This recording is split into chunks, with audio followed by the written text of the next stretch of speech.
TV শোতে এসে নিজের প্রথম বিয়েকে ভুল সিদ্ধান্ত বলে মন্তব্য করেছিলেন পিয়া বিপাশা। ইনস্টাগ্রামে প্রথমবারের মতো বিপাশা কোনো পুরুষের সাথে ছবি আপলোড করলেন। কে এই ভাগ্যবান পুরুষ?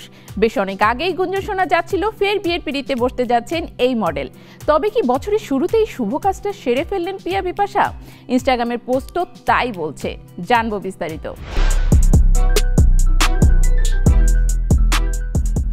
খুব অল্প বয়সে প্রথমে বিয়ে করেছিলেন পিয়া বিপাশা। সেই সংসারে একটি কন্যা সন্তান রয়েছে, নাম সোহা। তবে সংসারটি টেকেনি। টিভি শোতে এসে নিজের প্রথম বিয়েকে ভুল সিদ্ধান্ত বলে মন্তব্য করেছিলেন পিয়া বিপাশা। বলেছিলেন, ছোট ছিলাম, বিয়ের বিষয়টা একটা ভুল সিদ্ধান্ত ছিল।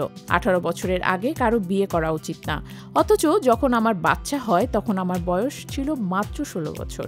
বিচ্ছেদ ব্যথা কাটিয়ে সবিজে নিজের অবস্থান তৈরি করেছিলেন তিনি। অভিনয় জীবনের সুসময়ে দেশ ছেড়ে মার্কিন মুলুকে পাড়ি জমান এই অভিনেত্রী।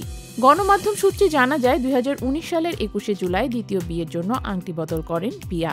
এরপর নাকি তারা বিয়ে করেন। বরের নাম ওমার। তিনি ইউরোপের নাগরিক, আর্মিতে চাকরি করেন। বর সম্পর্কে এটুকুই তথ্য দিয়েছিলেন পিয়া। স্বামীর সঙ্গে একাধিক ঘনিষ্ঠ ছবি শেয়ার করে ছবিগুলো সরিয়েও ফেলেছেন পিয়া বিপাশা। তবে কি এই সম্পর্কেও ফাটল ধরেছে? সামাজিক যোগাযোগ মাধ্যমে গত প্রায় কয়েক বছরে স্বামীর সঙ্গে কোনো ছবিও শেয়ার করেননি তিনি। প্রবাসে গিয়ে নিজেকে বদলে ফেলেন অভিনেত্রী। ঠোঁটে সার্জারি সহ নিজেকে পাল্টে ফেলেছেন শারীরিকভাবেও।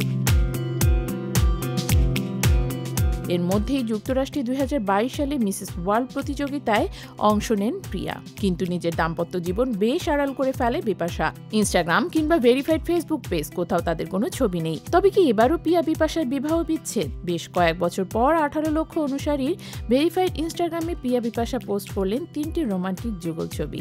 ক্যাপশনে লিখেছেন, তোমার সাথে প্রতিটা মুহূর্ত মনে হয় যেন স্বপ্ন সত্যি হয়।